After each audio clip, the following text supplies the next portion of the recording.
आप सभी का स्वागत है। मेरा नाम हरदा राजेश कुमार है। मैं गवर्नमेंट डिग्री कॉलेज चंचलगुड़ा में हिंदी विभाग के अंतर्गत सहायक प्रोफेसर पद पर कार्यरत हूँ। यहाँ हम आज सेवा कहानी, जिसकी लेखिका है ममता कालिया, इस सेवा कहानी का हम अध्ययन करेंगे वीडियो पाठ के अंतर्गत। और जो कहानी है वह बहुत ही मर्मस्पर्शी कहानी है और इसकी जो लेखिका है ममता कालिया जी, वह भी उन्होंने बहुत ही सूझबूझ के साथ इस कहानी का उन्होंने वर्णन बताया है। और कहानी जब हम पढ़ते हैं तो कहानी के अंदर वस्तु को जब हम पहचानने की कोशिश करते हैं तो हमारे सामने कई तरह के सवाल उठते हैं और कई तरह के सवालों के साथ में कई तरह के समाधान भी मिल जाते हैं कि हमें क्या करना चाहिए।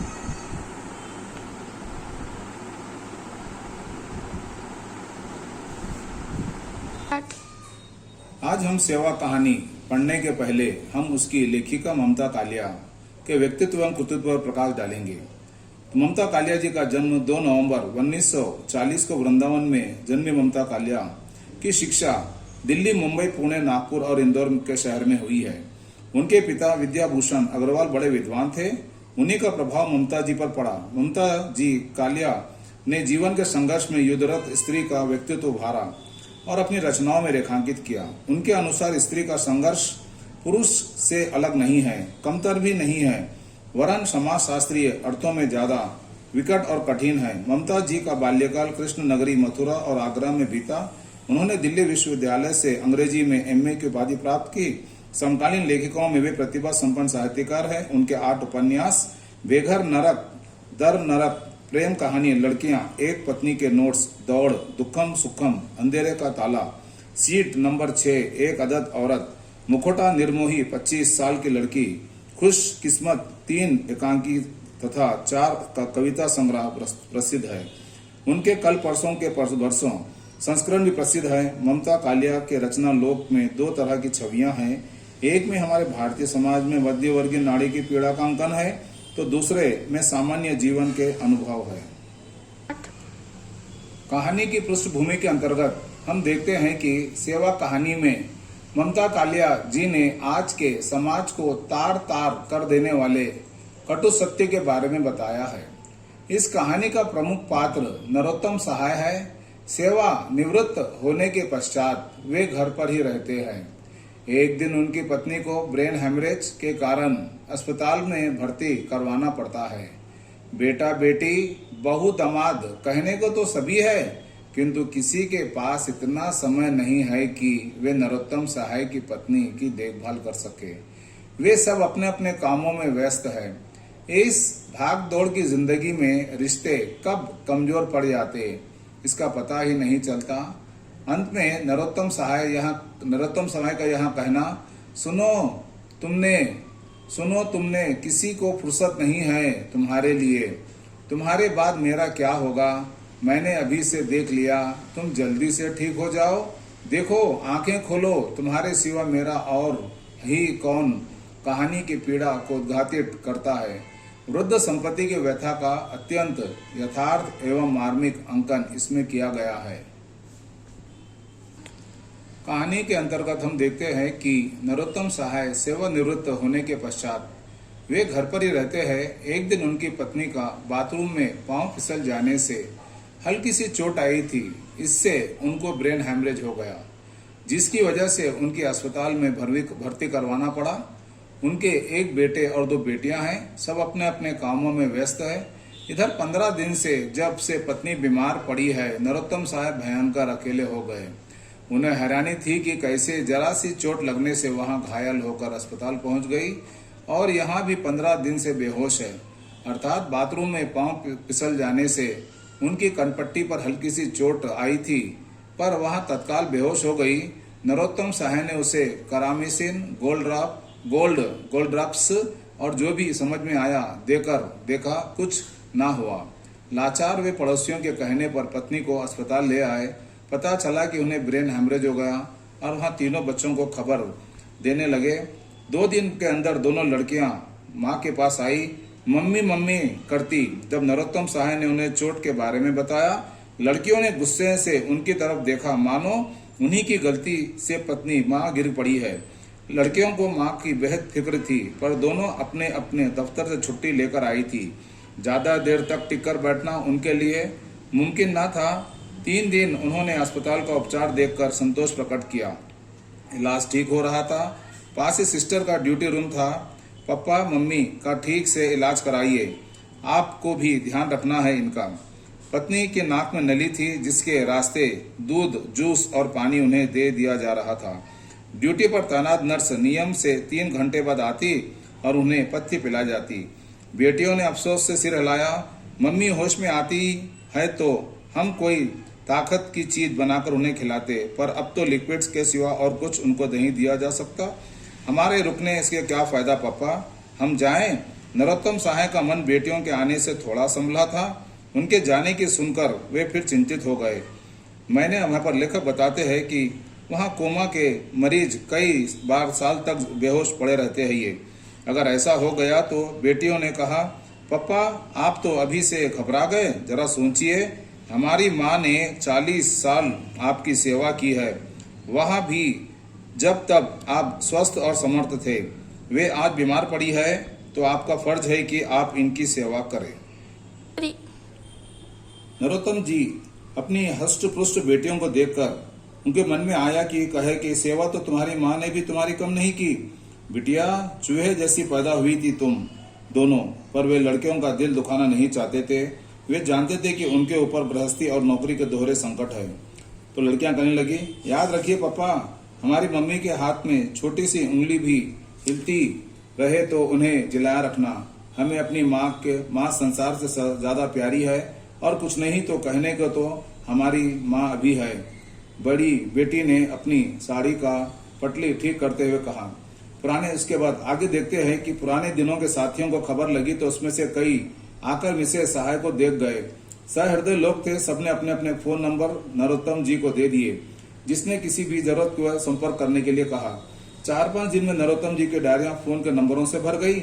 एक दिन 2 पड़ोसी भी उनसे मिलने आए। मरीज की हालत जैसी की तैसी थी, बस इतना सुधार था कि वे कभी कभी अपने बच्चों के नाम अस्फुट स्वर में दोहराती। हमदर्दी के बोल सुनकर नरोत्तम जी को लगा कि वाकई बहुत थक गए हैं। उन्होंने महीने से कोई मनपसंद चीज नहीं खाई। अस्पताल में कैंटीन में खाने की तरफ उनकी देखने की इच्छा नहीं हुई। उन्होंने बड़े संकोच से अपने एक मित्र को कहा, अगर हो सके तो थोड़ा मीठा दलिया बनवाकर भेज दीजिए। जरूर जी, पड़ोसी ने कहा। अगले दिन सुबह पड़ोसी दफ्तर जाते हुए 2 मिनट के लिए अस्पताल आए। लो जी सहाय साहब, हम इसमें दलिया का सामान है। वाइफ ने कहा कि उसे दलिया बनाना आता नहीं, यहाँ कैंटीन में बनवा ले। नरोत्तम जी हक्के बक्के दलिया, चीनी और दूध के पैकेट को देखते रह गए। अर्थात जब कभी परेशानी होती है तो परेशान करने वालों की भी कमी नहीं होती है। पत्नी की चेतना जब जब आती है तो वहाँ विश्व विश्व पुकारती है। नरोत्तम जी ने एक परिचित से बेटे को फिर से फोन करवा दिया। 4 दिन से वे तनाव में रहे। क्या हुआ, विस्मय क्यों नहीं आया? कहीं वहाँ खुद तो बीमार नहीं?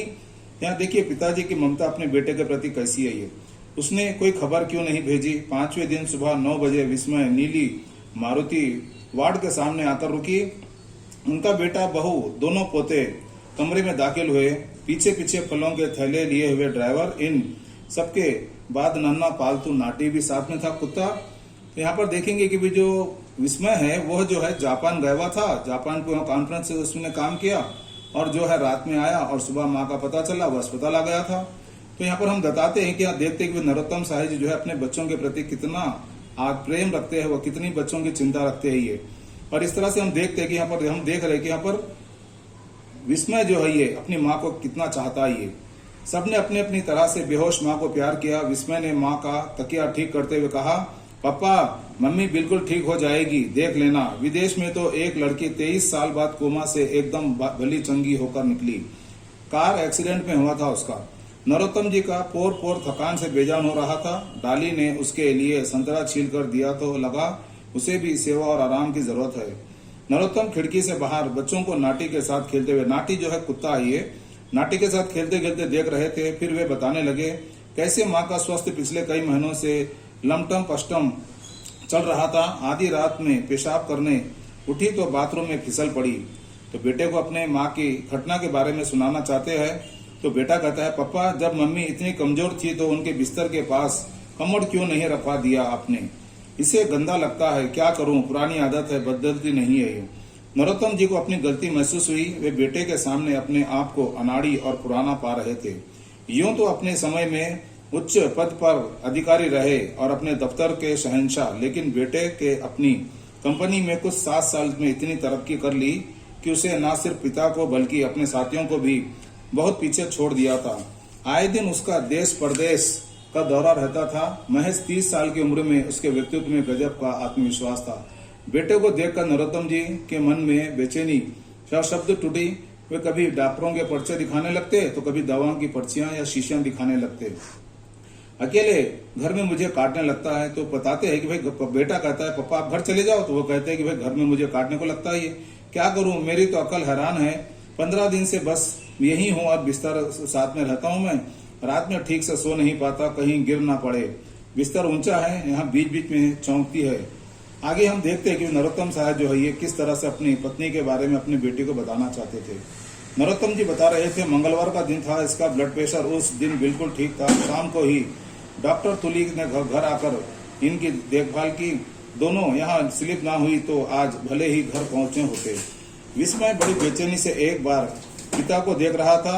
मंगल को बड़े चाव से उसने बेसन के लड्डू बनाए थे। कहने लगी, बच्चों को बड़े पसंद है मेरे हाथ के लड्डू। थकान उसे तभी आ रही थी। फिर शाम को खाना बनाया, मुझे खिलाया, खुद भी खाया। कहने लगी, मुझे एक दूध दे दो। कहने का मतलब यहाँ था कि भाई उनकी पत्नी की भी तबीयत ठीक नहीं चल रही थी। नरोत्तम जी के कलेजे में बेटे की बेचैनी, हड़बड़ी और शब्द बर्फ की नोक की तरह चुप गए। जो है तुम देख रहे हो, डॉक्टरों का कहना है ब्रेन हेमरेज से उठने से पालिस भी हो सकता है। ऐसे शायद दिमाग इतनी अच्छी तरह से काम करे।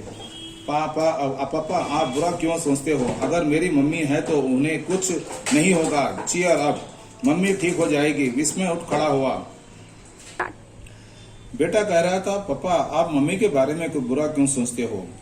अगर मेरी मम्मी है तो उन्हें कुछ नहीं होगा। बेटा अपनी माँ के प्रति कितना विश्वास के साथ कहता है और यह कहता है, चीयर अप, मम्मी ठीक हो जाएगी। विस्मय खड़ा हुआ। डॉली भी खड़ी हो गई। डॉली जो है ये विस्मय की पत्नी है। ये पापा आप सुबह शाम मुझे मम्मी की हालत के बारे में फोन करते रहिए। अर्थात बेटा जो है अपने बाप से यह कहना चाहता है कि पिताजी आप ही माँ की सेवा करिए और मुझे काम से फुर्सत नहीं है और मेरी माँ की तबीयत के बारे में आप मुझे फोन पर बताते रहिए। आप must know hot she is, मतलब देखिए माँ की तबीयत इतनी खराब नहीं है। मुझे कलकत्ता जाना था मीटिंग में। बेटा बताता है कि भाई मैं जापान से आया हूँ, कलकत्ता जाना है। मतलब बेटे के पास जो है बहू के पास अपनी, बेटे के पास माँ के लिए और बहू के पास सास की सेवा करने के लिए किसी के पास टाइम नहीं है। और वो कहता है मुझे कलकत्ता जाना था मीटिंग में, वहां मैं पोस्टपोन कर दूंगा, मम्मी से ठीक होने पर जाऊंगा। डॉली ने कहा, देखिए बहू कैसे अपने पति को किस तरह से ले जाने के लिए कोशिश करती है ये। डॉली ने कहा, पापा आप अपना भी ध्यान रखिए, यह ना हो कि मम्मी के बाद आप पड़ जाए। आप कहे तो मैं डॉली को छोड़ जाऊं? देखिए विस्मय ने कहा कि भाई देखिए बात सिर्फ ऊपरी हवा सतही बात है ये कि पापा अगर आप कहे तो मैं डॉली को छोड़कर जाऊं। डॉली घबराकर क्या कहती है सुनिए आप। डॉली ने खींचकर पति की ओर देखा। मुझे कल बच्चों के स्कूल जाना है, पेरेंट्स टीचर मीटिंग है। पिछले महीने भी मैं नहीं जा सकी थी। बाहर बच्चे खेल से थक कर के कार में बैठे थे। नाटी अभी भी बोगनवेलिया के नीचे डालों के उखाड़ने की कोशिश में उछल कूद कर रहा था। नाटी चलो, डॉली के आवाज लगाते ही वहां उछलकर गाड़ी में चढ़ गया। प्रतीक ने कहा, दादी जी मैं दादी माँ के लिए गेट वेल कार्ड भेजूंगा। ओके। तो यहाँ देखिए जैसे आए थे बेटियां आई, दोनों वैसे चले जाती है और बेटा बहू आते हैं और पोती दोनों पोते आते हैं, वो किस तरह से चले जा रहे, जैसे मतलब मानो वो जो है सिर्फ ये कोई बाहर के जैसे मेहमान को देखने को जाते हैं वैसे ही मेहमान को देखने के लिए आए। पर यहाँ पर किसी के पास इतना समय नहीं है कि वो अपनी माँ की और अपने सास की सेवा कर सके। कार चली गई। नरोत्तम साहब के दिल को बहुत गहरा धक्का लगा। नरोत्तम वापस कमरे में आ गए। पत्नी अर्ध चेतन अवस्था में, देखिए पत्नी जो है बेचारी अर्ध चेतन मतलब क्या बेहोश है, पर बेहोश होने के बाद भी आज भी उसी हालत में वहां अपने लाडले बेटे को याद करती है। क्या कहती है? विस्सू विस्सू विस्सू। और नरोत्तम जी अपनी पत्नी से बोले, चला गया तुम्हारा विश्व। देखो तुम जिस विश्व का नाम की माला जप रही थी, तुम्हारा विश्व आया और तुम्हारा विश्व चला गया। आधे घंटे को आया था, सुन रही हो विश्व की माँ? तुम्हारा बेटा आधे घंटे को आया था। हाँ तुम्हारा बेटा विश्व, हाँ सुनती हो? तुम बेहोश होगी, पर मेरी भी बात सुनो कि तुम्हारा बेटा विश्व जो है मेहमानों के जैसा सिर्फ आधे घंटे के लिए आया और वहां भी चले गया। इसे तुमने पैदा किया था। देखिए यहाँ पर उनका गुस्सा आई है। क्या तुमने ही इसे पैदा किया था? क्या तुमने ही इसे पाला पोसा था? अरे तो तुमने ऐसी औलाद को जन्म दिया। और मुझे याद है कैसे इसकी जरा नाक बहते ही तुम मेरी नाक में दम कर दिया करती थी। देखिए पति कहते हैं कि देखो विस्मय की माँ, तुम जो है अपने बेटे का इतना ख्याल रखती थी कि जब कभी यदि सर्दी हो जाती तो उसकी नाक बहती तो तुम मेरी नाक में दम कर देती। डॉक्टर को बुलाओ, खिड़की बंद करो, नया कम्बल लाओ, यहाँ लाड साहब तो सो जाता था, तुम इसका होमवर्क करती थी। देखिए माँ अपने बेटे के लिए क्या क्या करती है, जो भी काम करती है उसको जो है यहाँ पर उनके पति नरोत्तम साहब देखते हैं, ये उनके साथ अपना कंधे से कंधा लगाकर वो अपनी जिम्मेदारी निभाते ही। और इसलिए कहते हैं कि देखो जब बेटे की तबीयत खराब हो जाती थी तो तुम कहती थी मुझे खिड़की बंद करो, नया कम्बल लाओ, यहाँ लाड साहब सो जाता था। लाड साहब मतलब यहाँ पर विस्मय। तुम उसका होमवर्क करती थी आधी आधी रात तक। देखिए भाई अपनी माँ जो है बेटे के लिए आधी आधी रात तक जगती है, उसका होमवर्क करती थी। पर आज तुम देख रही हो कि तुम्हारे लिए बेटों के पास बेटियों के पास कुछ समय नहीं है। आज तुम होश में बेहोश पड़ी हो और बेटे को फुर्सत नहीं है तुम्हारे पास बैठने की। देखिए एक तरह से यहाँ पर नरोत्तम साहब के जो है मर्म जो है ये बड़ी दर्द के साथ, पीड़ा के साथ वो किस तरह से अपने दर्द को व्यक्त करते अपनी बेहोश अर्धचेतन पत्नी के सामने। मुझसे कहता था नटशेल में बता दिए मम्मी को क्या हुआ है ये बदतमीज। देखिए वो किस तरह से अपने बेटे पर गुस्सा उतारते ही और वो कहते हैं कि देखो भाई ऐसी औलाद जो पढ़ लिख करके भी जो है अपने माँ बाप की सेवा करना नहीं चाहते, और इसलिए गुस्से में कहते हैं अपने मनी मन बदतमीज, गधा कहीं का। दफ्तर की भाषा में अपने बाप से बोलता है ये। देखिए बेटा जो है बाप को जो है अपने दफ्तर की भाषा कहता है तो बाप को भी एहसास होता है और उसको गुस्सा आता है। ये दफ्तर की भाषा अपने बाप से बोलता है ये। क्या तुम्हारी हालत और अपनी परेशानी मैं नटशेल में बता दूं? क्या यहाँ क्या हो रहा है ये? फाइन थैंक यू जैसी सिचुएशन है बेटा। देखिए बेटा जो है आता है और वो अंग्रेजी में बात करता है और बाप जो है ये बेटे की बातों को सुन करके उनको एक तरह से फांस सी चुभन हो जाती है। लेखक यहाँ पर बताना चाहते हैं कि किस तरह से जो है आज के दौर में लोग जो है अपने माँ बाप की सेवा करने से दूर कैसे कतरा रहे। ये मैंने भी बहुत अवसर ही की पर कभी अपने माँ बाप को अपने क्लर्क नहीं समझा। तो मतलब देखिए बेटा जो है अपने बाप पर जो हुक्म चला करके गया है तो नरोत्तम साहब कहना चाहते कि मैं भी अफसर के पद पर काम किया पर मैंने कभी अपने माँ बाप को जो है अपना क्लर्क या उनसे छोटे दर्जे का नहीं देख सका।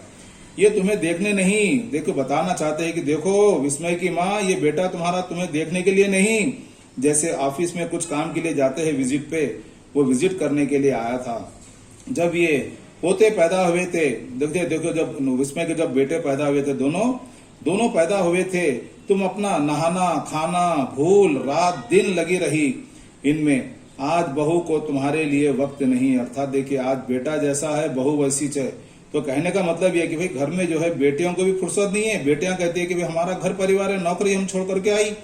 और इस तरह से यहाँ पर देखिए भाई जो पत्नी अर्धचेतन अवस्था में है उसके सामने अपना जो दुख बयां करते हैं, इस तरह से नरोत्तम साहब जो है कहना ये चाहते हैं कि भाई देखो विस्मय की माँ, आज जमाना बदल गया है। ये बच्चों को हमने पाल पोस करके बड़ा किया, उनको अपनी जिम्मेदारी दिला दी हम लोगों ने, पर आज उनके पास इतना समय नहीं है कि वो हमारी सेवा कर सके। सुना तुमने, किसी को फुर्सत नहीं है तुम्हारे लिए, तुम्हारे बाद मेरा क्या होगा। देखिए यहाँ पर एक तरह से उनके मन का जो विचार है ये बताना चाहते हैं कि तुम्हारे रहते हुए तुम्हारी तबीयत खराब हो गई मेरे सामने, पर तुम्हारी सेवा करने के लिए कोई नहीं आता है तो तुम्हारे बाद मेरा क्या होगा, मैंने अभी से देख लिया है। और इसलिए अपनी पत्नी से प्रार्थना करते हैं तुम जल्दी से ठीक हो जाओ। देखो आंखें खोलो, तुम्हारे सिवा मेरा और है ही कौन। इस तरह से नरोत्तम सहाय अपनी पत्नी से विनती करते हैं कि भाई तुम जल्दी से ठीक हो जाओ, तुम्हारे सिवा मेरा इस दुनिया में कोई नहीं है। क्यों कि बेटी और बेटा बहू जो है सब अपने अपने कर्तव्य से विमुख होकर के सब चले जाते हैं। और इस तरह से कहानीकार ने इस कहानी के माध्यम से पीढ़ियों के अंतराल को जिस तरह से बदलाव आया है उसको उन्होंने इस कहानी के माध्यम से सुंदर ढंग से व्यक्त करने का सफल प्रयास किया है।